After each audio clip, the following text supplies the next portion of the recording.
గ్రామ సభకు ఇచ్చేసినారు కావున గ్రామస్తులందరూ ఈ టెంట్ కిందికి రావాల్సిందిగా కోరుచున్నాం. ఈనాడు ప్రజాపాలనలో భాగంగా మన ఖానాపూర్ ముద్దుబిడ్డ అభివృద్ధి ధ్యేయంగా కంకణంగా బద్దులై పనిచేస్తున్న మన స్థానిక శాసనసభ్యులను వేదికపైకి ఇలాంటి గ్రామ సభలను ఏర్పాటు చేసి ఎంపిక చేయడం అనేది ఇది ప్రజాస్వామ్యబద్ధమైన పద్ధతి.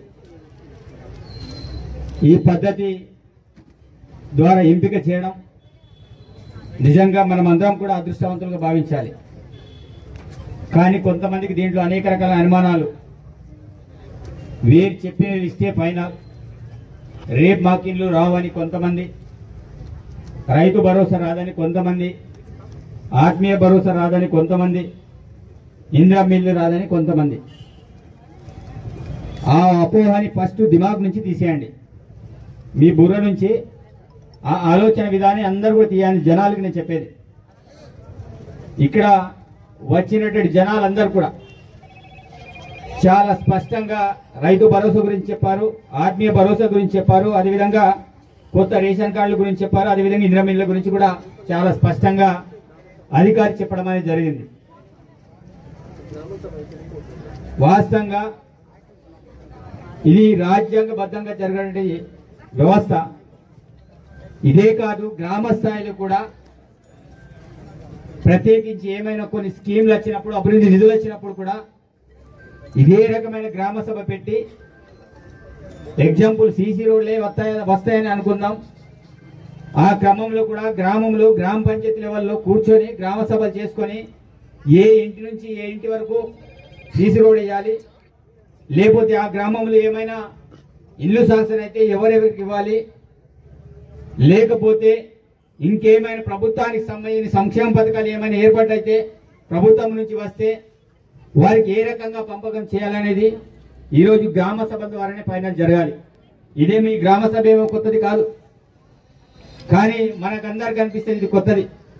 ఈరోజు రేవంత్ రెడ్డి గారు ప్రత్యేకించి ప్రజాస్వామ్యం బతకాలి, ప్రతి ఒక్కరికి తెలవాలి, ఈరోజు గ్రామ సభ పవర్ ఏంటిది ఈరోజు జనాలకు తెలవాలనే ఆలోచనతో బహిరంగంగానే ఈరోజు గ్రామ సభలు పెట్టి వీటన్నిటికీ వచ్చి ఎంపిక చేసే విధానాన్ని ఈరోజు రాష్ట్రంలో ప్రవేశపెట్టడం అనేది జరిగింది. దీనిలో కొన్ని ప్రాంతాల్లో గొడవలు, కొంతమంది కుతంత్రాలు, కొంతమంది ఇంకొకటి చేసే ఇట్లా చేస్తారు అట్లా చేస్తారని ఏదో పేపర్లో ఫోటో రావడానికి, లేకపోతే టీవీ ఛానల్లో నడవడానికి, ఇంకేదో చేయడానికి కొంతమంది ప్రయత్నం చేస్తారు. దానికంటే ముందు చెప్తా, ఈరోజు రైతు ఈ యొక్క గ్రామ సభ ప్రధానమైన ఉద్దేశం ఏదైతే ఇక్కడ లిస్ట్ చదువుతారో ఆ లిస్టులో ఇక్కడ ఉన్నట్టు అధికారులు కావచ్చు, ఇక్కడ ఉన్నట్టు ప్రజాప్రతినిధులు కావచ్చు, ఎవరు కూడా ప్రత్యేకించి కొన్ని విషయాలైతే రైతు భరోసాకు సంబంధించినవి ప్రత్యేకించి పై లెవెల్ నుంచి రావడం సరే, కొంత అధికారులు క్షేత్రస్థాయిలో తిరిగే క్రమంలో ఎవరు కూడా పార్టీ లీడర్ని పడుకొని ఇంకెవరినో ప్రెషర్ తోటి తిరిగినాయి కావు. అట్లా తిరుగుండి ఇట్లా ఓపెన్గా మనం ఈ కార్యక్రమాలు పెట్టాల్సిన అవసరం కూడా లేదు. మేమే ఇంటికాడ కూర్చొని అన్ని తయారు చేసుకొని అవే ఫైనల్ చేసేవాళ్ళం. కానీ ఏంటిది, ప్రజాస్వామ్యబద్ధంగా జనాలకు తెలవాలి, ఎవరెవరికి ఏం జరుగుతుందో జనాలకు ప్రతి ఒక్క విషయం కూడా తెలవాలనేది బహిరంగంగా మనం గ్రామ సభ పెట్టాం. ఈ గ్రామ సభ ఎందుకు, మీరందరూ కూడా ఒకవేళ మీ పేర్లు రాకపోతే మీరు అప్లికేషన్ ఇవ్వడానికి, ఒకవేళ వచ్చినోడు ఉంటే అతని పేరు తీయడానికి, కానీ మా ఊరు పటేలు, లేకపోతే మా ఊరు లీడరు, లేకపోతే మా ఊరు సర్పంచు, లేకపోతే మా ఊరు నాయకు అతని పేరు వచ్చింది, అతని పేరు చెప్తే మనం వణుకుతాం. వణుకుడు కాదు, ఎవడైనా ఇల్లున్న వాడికి పేరు వస్తే అతనికి ఇల్లుంది సార్, అతను ఎలిజిబుల్ కార్డ్ అని మీరు బహిరంగ ఇక్కడ చెప్పాలి, అది తీయబడుతుంది. ఇంకోటి సార్ నాకు ఇల్లు లేదు, ఏం లేదు, నా పేరు రాలేదు, అది యాడ్ అవుతుంది. ఇది మీ అందరికి చెప్తున్నా. కాబట్టి చాలా మంది అనుకునేది ఏంటంటే వచ్చిన లిస్టే ఫైనల్, వీళ్ళకి ఇల్లు శాంక్షన్ అయితే వాళ్ళకి అయిపోతుంది, ఇది ఏదో విడమవచ్చు ఇంటికాడ కూర్చొని లిస్ట్ తయారు చేసుకొని కొంతమంది అంటున్నారు. ఎవరికి పార్టీలకు అతీతంగా ఈ లిస్టులు తయారు చేయబడినాయి. దీంట్లో ఎవరైనా అత్యుత్సాహం చూపెడితే నా దగ్గర వచ్చి చూపెట్టండి, కానీ అధికారుల దగ్గర కాదు. ఇబ్బంది అధికారులు ఎవరు ఇబ్బంది పెట్టినా అది క్షమించను, అది క్లారిటీగా చెప్తున్నా, భయపెట్టడం కాదు, ఉన్న వాస్తవాలే చెప్తున్నా. ఇక్కడ జనాలు ఎవరు అల్లరి చేయరు, ఎవరు అల్లరి చేస్తారో నాకు బాగా తెలుసు. అల్లరి చేసే దానికి కూడా పద్ధతి ఉంటుంది. ఏమైనా ఉంటే ఇప్పుడు నా కొద్దిగా లీడర్ ఇచ్చిన మనోడు ఒకడు, నేను ఓపెన్ గా చెప్పిన, నా పార్టీ లీడర్, నువ్వు ఏమైనా ఉంటే అధికారికి చెప్పాలి, లేకపోతే నాకైతే చెప్పాలని చెప్పిన. నా సొంత తమ్ముడైన వదలని అనేక వేదికల్లో చెప్పిన, ఇప్పుడు కూడా మళ్ళీ చెప్తున్నా, ఎవడైనా పనికిరాని న్యూసెన్స్ చేస్తామంటే అది కుదరదు. జనాలు అనేవాళ్ళు చాలా ప్రశాంతంగా వాళ్ళ అప్లికేషన్ మేము తీసుకుంటాం. ఈ రోజు ఎవరైతే ఎలిజిబుల్ కాని వాళ్ళు ప్రతి ఒక్కరికి ఇల్లు ఇస్తాం. రైతు భరోసా మీద ఎవరికైతే ఎలిజిబుల్ ఉంటారో వాళ్ళకు రైతు భరోసా ఇస్తాం. ఈ రోజు ఎవరైనా బీడి భూములకి రైతు భరోసా రాదు, అదే కార్యకర్తకి చెప్తున్నా. ప్లాన్లు తీసుకునే వాళ్ళకు రైతు భరోసా రాదు, పెట్రోల్ బంకులకు రైతు భరోసా రాదు, బీడి భూములకు రైతు భరోసా రాదు. నీకు పట్టున్నది బీడి భూమి ఉంటే దానికి రైతు భరోసా రాదు. రైతు భరోసా ఇచ్చేదే వ్యవసాయం చేసేటువంటి వాళ్ళకి రైతు భరోసా ఇస్తున్నాం. అదేవిధంగా ఆత్మీయ భరోసా, ఎవరైతే ఉపాధి కూలీలు ఉన్నారో, ఈ రోజు ఎవరైతే పని చేసుకుంటే వాళ్ళు ఉన్నారో వాళ్ళందరికీ అయితే మేము ఆ రోజులు ఇచ్చిన హామీ ప్రకారం రైతు భరోసా, రైతు ఉపాధి కూలీలందరూ కూడా ఇస్తామని చెప్పినాం. దానికి ఈ రోజు ముందు పెట్టినాం. కొంతమంది ఉపాధి హామీ పని చేయలే, మా పరిస్థితి ఏంటది మీకు ఒక అనుమానం. అట్లాంటి వాళ్ళు కూడా మీరు అప్లికేషన్ ఇవ్వండి. సార్ మేము ఉపాధి హామీ పని చేయలే, మా పేరు రాలే, మీరు ఇచ్చేయండి. దానికి ఏం చేయాలో గవర్నమెంట్ ఆలోచిస్తుంది. కానీ మా దగ్గర ఉపాధి కార్డు ఉంది, మేము పని చేయలేదు, మా ఇష్టం, మాకు రైతు భరోసా ఇవ్వాలంటే కుదరదు. నేను ఏమంటున్నా, ఉపాధి హామీ పని మీరు చేయకపోతే సార్ మా పేరు రాలేదని రిక్వెస్ట్ చేస్తే దానికి సంబంధించి ఏం చేయాలో మేము ఆలోచన చేస్తాం. కానీ గొడవ చేస్తేనే మాకు రైతు భరోసా వస్తుంది, గొడవ చేస్తేనే మాకు ఇల్లు వస్తుంది, గొడవ చేస్తేనే మనకు రేషన్ కార్డు వస్తుంది, గొడవ చేస్తేనే మాకు మిగతా రైతు బంధు వస్తుంది. ఈ ఆలోచన ఎప్పుడు కూడా పెట్టాల్సిన అవసరం లేదు. ఎందుకు ఈ స్టాల్స్ అన్ని ఎందుకు ఏర్పాటు చేసుకున్నాం? చాలా స్పష్టంగా ఇది మీ యొక్క రైతు ఇక్కడ కేవలం లక్కారంలో ఆత్మీయ భరోసా కింద మొత్తం 168 శాంక్షన్ అయితే మొత్తం జాబ్ కార్డులు 533 ఉన్నాయి. అంటే మిగతా వాళ్ళు ఏం చేసినట్టు పని చేయకపోవడమో లేకపోతే ప్రాబ్లం. దీని లిస్ట్ ఎక్కడి నుంచి వచ్చింది? మీ ఫీల్డ్ అసిస్టెంట్ తయారు చేసిండ్రా, మీ ఎంపీడీఓ తయారు చేసిండ్రా, ఇంకెవరైనా ఇక్కడ చేసిండ్రా? కాదే, ఇది చేసింది చాలా స్పష్టంగా మీరు గతంలో ఎంతమంది అయితే పని చేస్తారో అది స్టేట్ గవర్నమెంట్కి వెళ్ళిపోతుంది.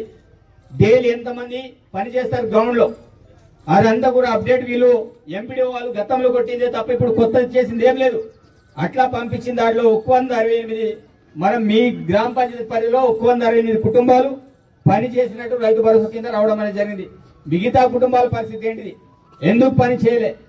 వాటికి సంబంధించి ఎవరైతే ఉన్నారో వాళ్ళందరూ కూడా అప్లికేషన్ పెట్టండి.